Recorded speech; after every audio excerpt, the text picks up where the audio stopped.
एक गमक आहे भक्तीचं. ते भक्तीचं गमक आहे, लक्षात ठेवा. माणसं घसरले, कोण चढलं? आमच्या संप्रदायात यवनीचा सुद्धा भेद नाही, जातीचा तर नाहीच.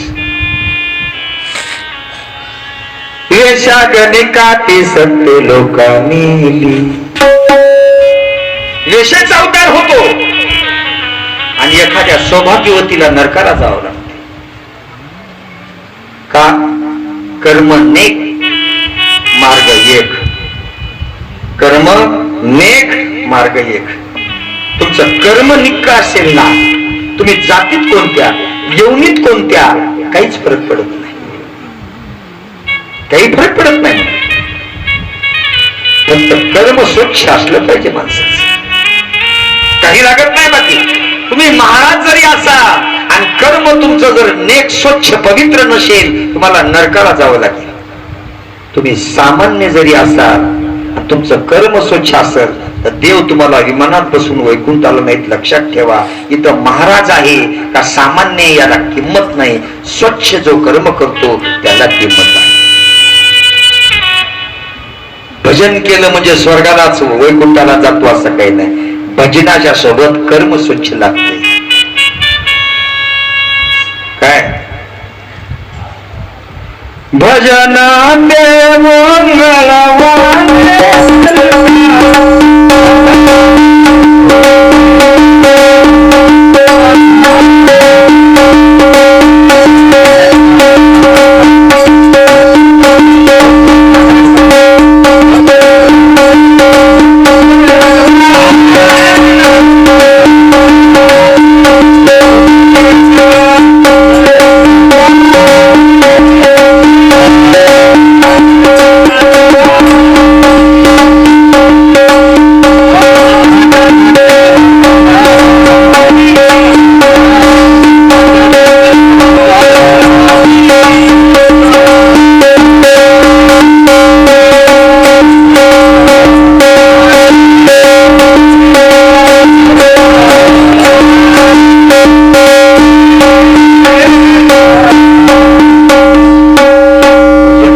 चांगलं नसेल ना, वैकुंठ नाही.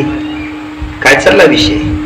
कुत्रा स्वर्गाला जातो. मंडळी, हे स्वर्गारोहण पर्व थांबू आणि आपण आपल्या अलीकडच्या विषयाकडे येऊ.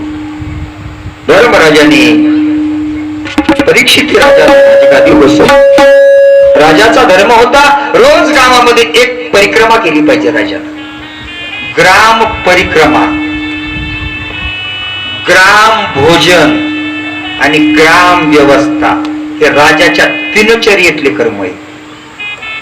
गावातला प्रत्येक माणूस जेवला का उपाशी आहे, गावाच्या राजानं रोज निरीक्षण केलं पाहिजे. ग्राम भोजन म्हणतात.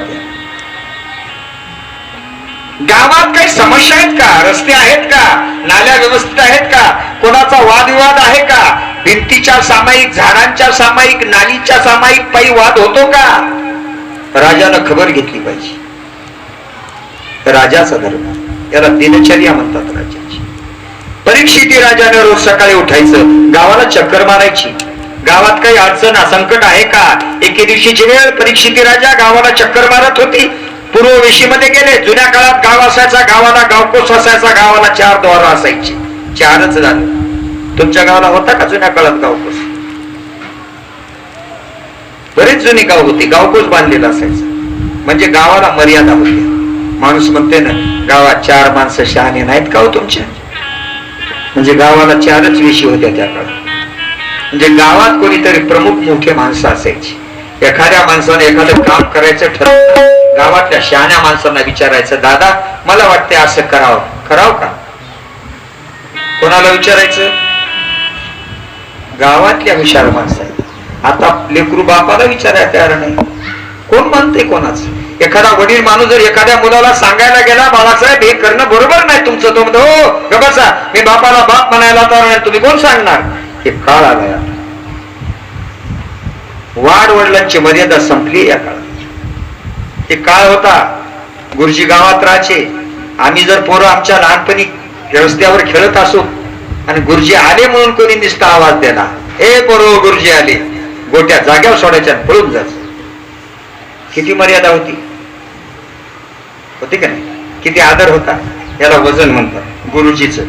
आता गुरुजीच विद्यार्थ्यासोबत जर दोघात एक गुटखा घेत असेल पानपट्टी, गुरुजीचा गुरुजीपणा राहिला काय? बघा ना, मी 30 वर्ष झालं कथा करतोय. आम्ही सुरुवातीच्या काळात जेव्हा एखाद्या गावात गेलो ना, गावातल्या वडील माणसापासून लहान लेकरापर्यंत सगळे पायावर डोकं ठेवून आमच्या पाया पडायची. आता माणसं भेटले आम्हाला म्हणतात राम राम, काय चाललंय महाराज, बरं आहे का? ही पद्धत नव्हती काही. मर्यादा होती. महाराजांना बोलायचं, सगळ्यांना ऐकायचं. आणि ही मर्यादा महाराजामुळे घसरली, तुमच्यामुळे. आमचं वागणं त्या वजनाच राहिलं नाही. आमच्या बोलण्यात, आमच्या चालण्यात, आमच्या खाण्यात, आमच्या पिण्यात, आमच्या वागण्यात फरक पडला. म्हणून आमच्याकडे आमचं वजन, म्हणून आमचा प्रभाव आम्ही कमी केलाय, तुम्ही नाही केला. आम्ही सुद्धा आमच्याच त्या क्षमतेत, त्या उंचीनं वागायला पाहिजे, त्या मर्यादेत राहायला पाहिजे. बापानं बापाची मर्यादा नाही सोडायची. कुठेतरी 50% कमी होईल, पण बापाला बाप म्हणून जगायला वजनानं जगता येईल. बापानंही लेकरासारखं चिल्लर वागायचं नसते. छोटा मोठा जर एखादे काही कमी जास्त एखादं लेकरू करत असेल आपलं, कुठेतरी डोळा नजरा टाकावं लागतो. प्रत्येकच गोष्ट लेकराला मनगटाला धरायची नसते. बघ धरलं का नाही तुला? काही काही गोष्टी मुलांच्या पाहून न पाहिल्यासारख्या करायच्या असतात, तर तुमची बाप म्हणून किंमत राहते, लक्षात ठेवा. मी व्यवहार सांगण्याचा प्रयत्न करायला तुम्हाला. पटल नाही तर नाही पटल, मी तुम्हाला पटण्यासाठी बोलत नाही. मला शास्त्र सांगायला बोलवलंय, मी शास्त्र सांगतोय. लक्ष करा म्हणतो. काय विषय होता? गावाला चक्कर मारली परीक्षित राजा. पूर्व वेशीमध्ये गेले, काही संकट नव्हतं. उत्तर वेशीत गेले, काही संकट. पश्चिम वेशीत गेले, काही संकट नव्हतं. दक्षिण वेशीमध्ये गेले, एका गाईच्या अंगावर एक काळ्या वर्णाचा पुरुष म्यान्यातली तलवार काढली, खड्ग काढलं, गायच्या मानव उगारलं. लाल कंदारी घोड्यावर बसलेल्या राजा परीक्षितीनं पाहिलं, माझ्या या राज्यामध्ये एक कोणीतरी पुरुष गायीवर हत्यार उगारतोय. माझा राजधर्म आहे त्याचं रक्षण करणं. गायीचं रक्षण, ब्राह्मणाचं रक्षण, स्त्रीचं रक्षण, आबालाचं रक्षण, गरिबाचं रक्षण करणं, शास्त्राचं रक्षण, धर्माचं रक्षण करणं राजाचं कर्तव्य. घोड्यावर बसलेल्या राजानं आवाज दिला, कोण तू नारादम? या हिंदू राष्ट्रामध्ये, या भारतीय देशामध्ये गाईला दैवत म्हणतात, आणि त्या गाईच्या अंगावर शस्त्र चालवणारा कोण तू?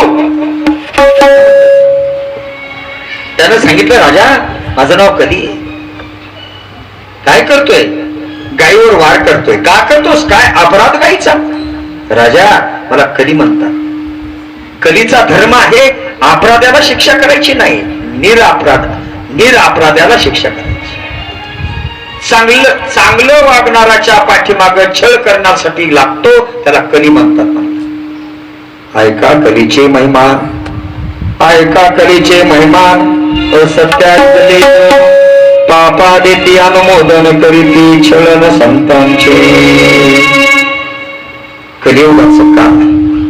राजा मी कली आहे.